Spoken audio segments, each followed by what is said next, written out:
TV के सभी viewers देखने वालों को हमारा प्यार भरा सलाम पेश हो।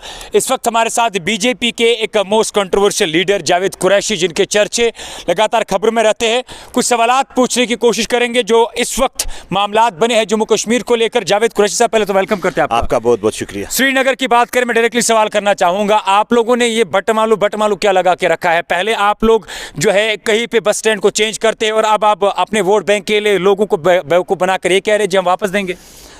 भारतीय जनता पार्टी आवाम के हित में काम करती है। हाँ। और जो हमारा पार्टी सदर है रविंद्र रैना साहब, इसने फैसला ले लिया है कि इंशाअल्लाह रहमान जो बटमालू की प्रॉब्लम है, जो वहाँ पे चहल पहल होती थी, जो रौनकें वहाँ पे होती थी, वो ख़त्म हो चुकी।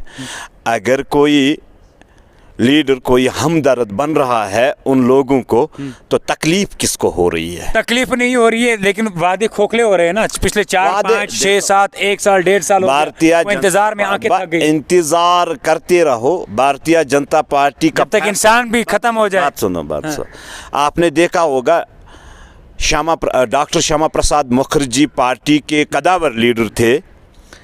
370 और 35 ए के लिए उन्होंने एहतजाज किए, मगर हुआ ना, भारतीय जनता पार्टी ने 70 सालों का मंशूर खत्म नहीं हुआ ना। 70 सालों में भारतीय जनता पार्टी के मंशूर में ये खत्म नहीं हुआ। जावेद कुरैशी, एक साइड से आप ले रहे हैं, दूसरे साइड से आप लोग देने की बातें कर रहे हैं। ये खेल आप लोगों के साथ क्यों खेल रहे हैं? मैं वही बोल रहा हूँ ना। क्या बोल रहे हैं? भारतीय जनता पार्टी जो भी काम कर रही है और जो भारतीय जनता पार्टी के पहले तोड़ो फिर जोड़ो, पहले तोड़ो फिर जोड़ो। बात सुनो ना, मैं जो वो कह रहे हैं वो सचमुच होगा, इसमें कोई दो राय नहीं। कब होगा? ये पत्थर की लकीर कब होगा? ये जल्द होगा।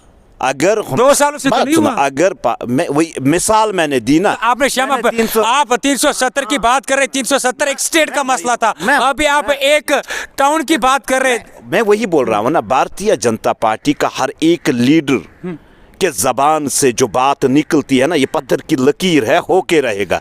टाइम लग जाएगा, हो जाएगा। अच्छा, जम्मू में कोई नहीं।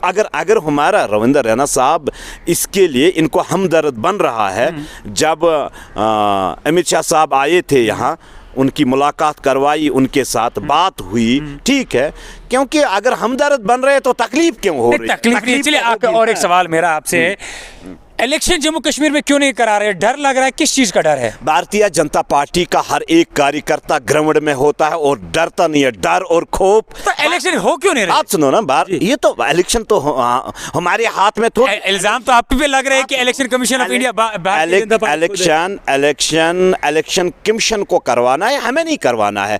जब भी ऐलान होगा, भारतीय जनता पार्टी 24 घंटे, ये पार्टियों की तरह नहीं, पीडीपी नेशनल इनकी तरह नहीं, 24 घंटे ग्राउंड में होती है और इलेक्शन लड़ने के लिए तैयार, ठीक है। और इस बार जम्मू कश्मीर से कमल खिल के जाएगा, ये याद रख लेना। आप ही को इंट्रो दे दूंगा। ऑन रिकॉर्ड बोल रहा हूँ ना, आप ही को ऑन रिकॉर्ड बोल रहा हूँ, आपकी चैनल पे कह रहा हूँ, पहला कमल कुपवारा से खिल के आ जाएंगे। यानी कि अपनी सीट पे इतना भरोसा आप? मेरी सीट नहीं, आप कह रहे कुपवाड़ा, वही ना? हमें अपने लोगों में इतना भरोसा कुपवारा से। तो ठीक है, क्या कुछ किया है लोगों? हाँ बिल्कुल, बहुत कुछ किया है ना भारतीय जनता पार्टी। जावेद कुरैशी ने क्या किया? जावेद कुरैशी ने बहुत कुछ। कभी आए ना, कभी वहाँ कुपवारा में आ जाए ना, लोगों से पूछे ना, तो आपको मालूम पड़ जाएगा कि भारतीय जनता पार्टी के कार्यकर्ता करते क्या। अच्छा, जावेद कुरैशी, जो मंशूर आप लोगों ने बनाया था आर्टिकल धारा 370 को तोड़ने का, वो नौकरियां क्यों नहीं आ रही? वो 50,000, 30,000, वो मैंने 1.5 लाख ही गिने थे, लेकिन आज तक अफसोस हो रहा है, स्कैम पे स्कैम। जो सरकार करप्शन फ्री की बातें कर रही थी, उनके सरकार में, उनके वक्त में, उनके टेन्योर में नौजवान सड़कों पे ड्रग्स का शिकार, स्ट्रेस में डिस्टर्ब्ड है, खुदकुशियां कर रहा है। आप क्या करेंगे? हो गया। 70 सालों का सिस्टम है। आप फिर से पहुंचे आप 70 साल पे, फिर आप क्या करने के लिए गए थे? देखो बात सुनो, ये 70 सालों का सिस्टम है, इसको धोने में टाइम लग जाएगा, ठीक है। स्कैम आपके टेन्योर में हो रहा है, अब 70 साल बड़े बड़े क्रिमिनल्स बैठे हैं, बड़े बड़े, जो यहाँ की पार्टियों ने फिट करके रखे ना। निकाल क्यों नहीं रहे? निशानदेही निकाल क्यों नहीं रहे? निशानदेही एक निकला अभी तक, एक को भी निकल रहे हैं ना। नौजवानों की जिंदगी से खेला जा रहा है। निकल रहे, नौजवान के वक्त आप ये विश्वास रखें, मेरे नौजवान और जम्मू कश्मीर के अवाम ये विश्वास रखें कि बेरोजगारी भी खत्म होगी और इंशाअल्लाह रहमान जो अमन का माहौल यहाँ पे है आज, जो हम आज ज़िंदगी गुजार रहे हैं, इंशाअल्लाह रहमान ये जम्मू कश्मीर स्विट्ज़रलैंड से भी अफजल हो। तो स्विट्जरलैंड से कम कश्मीर थोड़ी है, अभी आपके कह रहे स्विट्जरलैंड से अफजल होगा। स्विट्जरलैंड तो कश्मीर को, आप कश्मीर को स्विट्जरलैंड। मैं आपसे सवाल सुन लीजिए जावेद कुरैशी, सीधा जवाब। जो नौजवान आपको देख रहे हैं, जिन नौजवानों की आप बात कर रहे हैं, ये उनके जो आपने चर्चे की थी, नौकरियां कब आएंगे सरकार बदलने के बाद? देखो, मैंने पहले ही कहा, जैसे इलेक्शन होगा भारतीय जनता पार्टी अच्छा ठीक है, जब इलेक्शन होगा उसके बाद भारतीय जनता पार्टी सरकार बनाए। आप इलेक्शन में और वोट रोजगारी वोट लोगे, इसी पे वोट लोगे। देखो वो वोट, अच्छा ठीक है, अगर आपकी सरकार नहीं आई फिर हमारी सरकार आएगी। तो आप किस बेसिस पे कह रहे हैं? आपने किया क्या काम किया है ना, भारतीय जनता पार्टी ने जम्मू कश्मीर को वो अमन वापस दिया। पहले सुकून चाहिए ना, पहले अमन चाहिए ना भाई। उससे पहले भी रोजगार मिलते थे ना, मगर 6 मंथ के लिए बंद होता था, अमन तो होता, ठीक है, लाशें अमन तो दिया, आज बेरोजगारी फ्री में दी, गिफ्ट में दी, नहीं खत्म होगा ना जब आपको सुकून मिला। दूसरे नंबर पे पूरे देश के अंदर, पूरे देश में दूसरे नंबर पे जब आप रात को सो सकते हैं आराम से, सवेरे आप उठ सकते हो, कोई परेशानी नहीं। अगर इन 30-35 सालों की आप तवारीख उठा के देखोगे, रात को सोता था, सवेरे पता ही नहीं होता था नीचे क्या होगा, नीचे हम सीधे ही होंगे या उल्टे होंगे। ठीक है, आज अमन का माहौल है भाई, ये सब कुछ ठीक होगा। जब इतना जो कश्मीर हाथ से चला गया था, उस कश्मीर को वजीर आजम हिंद नरेंद्र मोदी जी ने खींच के लाया, तो रोजगार की क्या अच्छा बात है? इसी देश में एक आज इंसिडेंट हुआ, एक क्योंकि हिंदू, मुस्लिम, सिख, ईसाई, बौद्ध, जैन सारे हमारे डेमोक्रेटिक कंट्री में रह रहे, हिंदुस्तान में रह रहे। महाराष्ट्र की बात करते हैं, महाराष्ट्र के अंदर कल एक मौलाना साहब मस्जिद के अंदर कुरान पाक पढ़ रहे थे और कुछ गोंस अंदर आते हैं मस्जिद में, मौलाना साहब को परेशान करके ये कहते कि जय श्री राम के नारे लगाइए। वो नहीं मानते और उसकी दाढ़ी को काटा जाता। तो जावेद कुरैशी क्या कहेंगे? देखो, ये तो पहले तो मजम्मत ही करेंगे, मजम्मत करने से ऐसे मामले हल नहीं होते हैं। ऐसे शरपसंद इंसानों को चुराए में लाकर फांसी देनी चाहिए, जो हर एक कम्युनिटी को बदनाम करते हैं, इस हिंदुस्तान को बदनाम करने की कोशिश करते हैं। ये हर एक कम्युनिटी में है, ऐसे फिरक परस्त लोग हर एक कम्युनिटी में हैं, मगर किसी ने नहीं बताया ना। भारतीय जनता पार्टी ने उनको थोड़ी बताया, वजीर आजम ने थोड़ी बताया, या किसी MLA ने थोड़ी बताया, या किसी धर्म के बड़े मुफ्ती ने या लीडर ने थोड़ी बताया उनको भाई आप ऐसा करो। नहीं, ये छोटे सोच के लोग होते हैं जो मेरे ख्याल में हिंदुस्तान को बदनाम करने की कोशिश करते हैं। ऐसे फिरके परस्तों को सीधा चुराए पे लाके फांसी देनी चाहिए। आखिरी सवाल है, राहुल गांधी से डर लग रहा है, इसलिए अब ये समझ आ रहा है कि अपोजिशन अब स्ट्रांग होगी है 2024 में।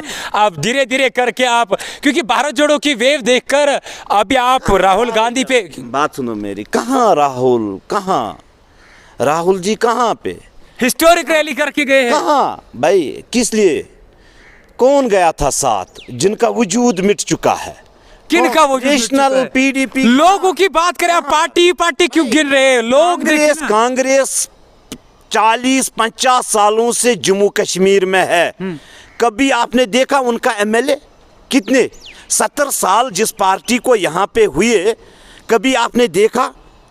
अब इनकी बदौलत गुलाम नबी आज़ाद साहब बने थे, तो PDP के मक्कार सियासतदानों ने 3 मंथ में ही गिरा दी हुकूमत। ये कोई झूठी बात नहीं है, ये सच्ची बात है भाई। यहाँ के सियासी लीडरों को यहाँ की आवाम ने रिजेक्ट करके रखा है। हर एक ड्रामा जो इन्होंने आज तक किया, जो इन्होंने हमें लॉस किया, ये एक एक बच्चा जम्मू कश्मीर का वाकिफ है। लेकिन महबूबा मुफ्ती आप पे इल्ज़ाम लगा रही है कि ये आरएसएस के जो यहाँ पर फॉलोअर्स है, ये आरएसएस की सियासत जम्मू कश्मीर में आरएसएस को फॉलो करके जम्मू कश्मीर को तबाह कर तो रहे हैं। आरएसएस से तकलीफ क्यों? आरएसएस से तकलीफ क्यों? तो आप खुद को मानते हैं आप आरएसएस बताए के ना, पार्ट हैं? मतलब आरएसएस से आप हैं? मुझे बताइए ना, हम जावेद कुरैशी? हम सब आरएसएस से है। मुझे बताइए ना, अच्छा, इनको, आपने मान लिया। इनको तकलीफ क्यों है? तकलीफ क्यों? मुझे बताइए तकलीफ। चले, तकलीफ खत्म होगी। जावेद कुरैशी ने एक्सेप्ट कर लिया कि जावेद कुरैशी जो है वो आरएसएस से है, आप कोई तकलीफ नहीं है। और कुछ कहना चाहेंगे इस बारे में? मुझे कुछ नहीं कहना। आपने साफ अल्फाजों में कहा। मैंने कहा जी, आप ही ने कहा, हाँ, मैंने थोड़ी कहा। मैंने कहा। हाँ। मैं ये कह रहा हूँ, इनको तकलीफ क्यों होती है? तकलीफ इस चीज की नहीं हो रही बिकॉज अगर आरएसएस की बात करें, कहीं ना कहीं से इनके मुताबिक आरएसएस जो है वो गॉडसे की आइडियोलॉजी को फॉलो करने वाले लोग हैं।